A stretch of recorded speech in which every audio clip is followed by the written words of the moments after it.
আসসালামু আলাইকুম। ৫ই আগস্ট এই দিনটা বাংলাদেশ আওয়ামী লীগের যারা অনুসারী আছেন অথবা নেতাকর্মীরা আছেন তাদের জন্য খুবই খারাপ একটা দিবস। শোক দিবস টাইপেরই হয়ে গেছে। আর আগস্ট মাস জুড়ে আওয়ামী লীগের বেশ কয়েকটা খারাপ দিন আসলে প্রতি বছর বা somehow এই আগস্ট মাসটা তাদের জন্য কালো একটা অধ্যায়ের মধ্যে অন্তর্ভুক্তি হয়েছে। তবে এই আগস্ট মাসে বিএনপি অথবা জামাত ইসলাম অথবা যারা অন্যান্য রাজনৈতিক দলের কর্মীরা আছেন, বিশেষ করে এই গণ-অভ্যুত্থানে বা যে জুলাই বিপ্লব অভ্যুত্থান আমরা দেখেছি, সেই অভ্যুত্থানে যারা স্টেক হোল্ডার আছেন, তাদের জন্য এই দিনটা একটা বিশেষ দিবস। তো ছাত্রদের ১ম থেকেই দাবি ছিল, যখন এই সরকারের পটভূমি পরিবর্তন হলো, যে ৫ই আগস্টকে একটা স্পেশাল দিবস হিসাবে যেন এটাকে নোটেড করা হয় বা রাষ্ট্রীয় দিবসে পরিণত করা হয়।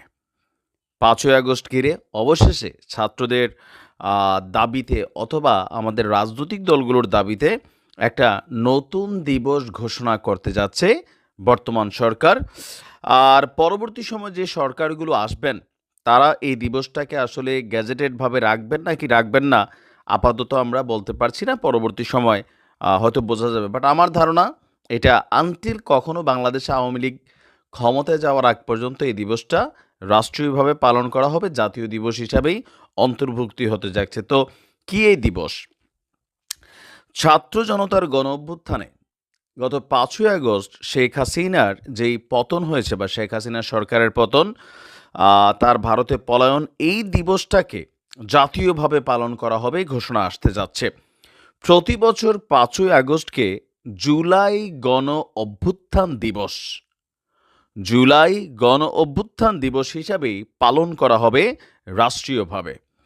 প্রশাসনিক উন্নয়ন সংক্রান্ত সচিব কমিটি ইতিমধ্যেই বিষয়টিকে অনুমোদন দিয়ে দিয়েছেন। আর বাকি আছে উপদেষ্টা পরিষদের বৈঠকে চূড়ান্ত অনুমোদন। তো এইখানে ওইটা 100% ক্লিয়ারেন্স পেতে যাচ্ছে। মুক্তিযুদ্ধ বিষয়ক মন্ত্রণালয়ের সূত্রে জানা গেছে, সম্মতি পাওয়া সাপেক্ষে এবারই প্রথমবারের মতন সারা দেশে রাষ্ট্রীয়ভাবে উদযাপন করা হবে জুলাই গণ অভ্যুত্থান দিবস, অর্থাৎ ২০২৫ সালের ৫ই আগস্ট জুলাই গণ অভ্যুত্থান দিবস হিসাবে পালিত হবে। আর এই দিবস সম্পর্কে জানতে চাইলে মুক্তিযুদ্ধ বিষয়ক উপদেষ্টা ফারুকী আজম বীর প্রতীক তিনি বলছেন, আমরা বিষয়টি নিয়ে কাজ করছি। জুলাই গণ অভ্যুত্থান দিবস সহ জুলাই গণ অভ্যুত্থান অধিদপ্তরও আপনার গঠন হতে যাচ্ছে। আর এটার প্রস্তাব অনুমোদনের জন্য মন্ত্রিপরিষদ বিভাগে পাঠানো হয়েছে, মানে উপদেষ্টা পরিষদের বিভাগে গেছে। তো উপদেষ্টাদের ওইখান থেকে চূড়ান্তভাবে অনুমোদন হয়ে আসলে সরকার আনুষ্ঠানিকভাবে দেশবাসীকে বিষয়টা জানাতে যাচ্ছে। আর দেশে আরও একটি গণঅভ্যুত্থান দিবস জাতীয়ভাবে পালিত হয়, সেটা হচ্ছে প্রতি বছর ২৪শে জানুয়ারি আমরা এই গণঅভ্যুত্থান দিবস পালন করে থাকি। বাঙালি জাতির স্বাধিকার আন্দোলনের অন্যতম প্রধান মাইলফলক ১৯৬৯ সালের ঐতিহাসিক যে গণঅভ্যুত্থান হয়েছিল, সেই দিবসটি এতদিন পালিত হয়েছে। তবে এটা একক দিবস ছিল, এখন ২টি দিবসে যাচ্ছে। তো বলা হচ্ছে এই দিনটি গণ অভ্যুত্থান দিবস হিসাবে নতুনভাবে হয়তো নতুন প্রজন্মের কাছে পৌঁছানোর জন্য সরকার পালন করবে।